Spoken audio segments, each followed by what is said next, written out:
स्वतंत्रता के बाद भारत में हुए सबसे बड़े टैक्स रिफॉर्म जीएसटी को 9 साल पूरे हो चुके हैं। 1 जुलाई 2017 को प्रधानमंत्री नरेंद्र मोदी के नेतृत्व में जीएसटी के लागू होने से वन नेशन वन टैक्स का सपना साकार हुआ था। जब साल 2017 में भारत ने जीएसटी रिफॉर्म की तरफ कदम बढ़ाया था, तो एक पुराना इतिहास बदलने की और एक नया इतिहास रचने की शुरुआत हुई थी। हमने हर स्टेक होल्डर से चर्चा की, हमने हर राज्यों की हर शंका का निवारण किया, हर सवाल का समाधान खोजा।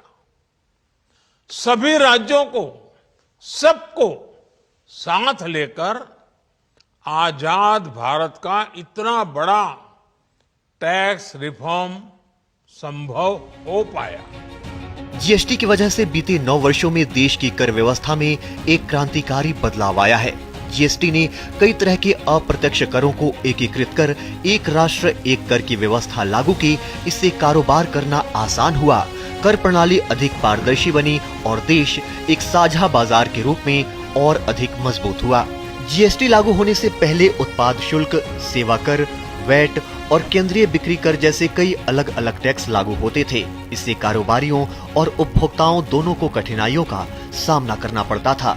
जीएसटी ने इन सभी को एक व्यवस्था में समेटते हुए कर पर कर लगाने यानी टैक्स कैस्केडिंग की समस्या को खत्म किया।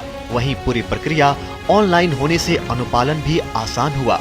जीएसटी लागू होने के बाद केंद्र और राज्यों के टैक्स कलेक्शन ने भी लगातार नए रिकॉर्ड छुए। वित्त वर्ष 2021-22 में कुल जीएसटी संग्रह 14,83,000 करोड़ रुपए दर्ज किया गया, जो वित्त वर्ष 2022-23 में बड़ी छलांग लगाते हुए 18 लाख करोड़ के पार पहुंच गया। जबकि वित्त वर्ष 2023-24 में जीएसटी कलेक्शन ने 20 लाख करोड़ के आंकड़े को पार कर गया। वहीं वित्त वर्ष 2024-25 में सकल जीएसटी संग्रह 9.4% बढ़कर रिकॉर्ड 22,08,000 करोड़ रुपए तक पहुंच गया। जीएसटी के 9 वर्षों में सरकार ने इसे और सरल तथा जनहितकारी बनाने के लिए लगातार कदम उठाए हैं।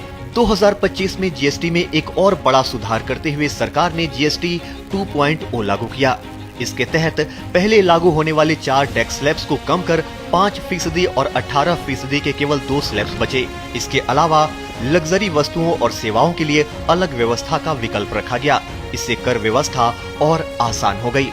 साथ ही इस दौरान त्योहारी सीजन से पहले देशवासियों को बड़ी खुशखबरी देते हुए केंद्र सरकार ने जीएसटी बचत उत्सव चलाया। इसमें रोजमर्रा की कई जरूरी वस्तुओं और सेवाओं पर जीएसटी की दरें कम की गयीं। इस दौरान शिक्षा से जुड़ी कुछ जरूरी सामग्री को जीएसटी मुक्त कर दिया गया, जबकि जिम और फिटनेस सेंटरों, छोटी कारों और दोपहिया वाहनों, सीमेंट और कई दवाओं पर टैक्स की दरें घटाई गयीं। इन बदलावों से लोगों के पास खर्च करने के लिए ज्यादा पैसा तो बचा ही, साथ ही व्यवसायियों की बिक्री में भी भारी वृद्धि देखने को मिली।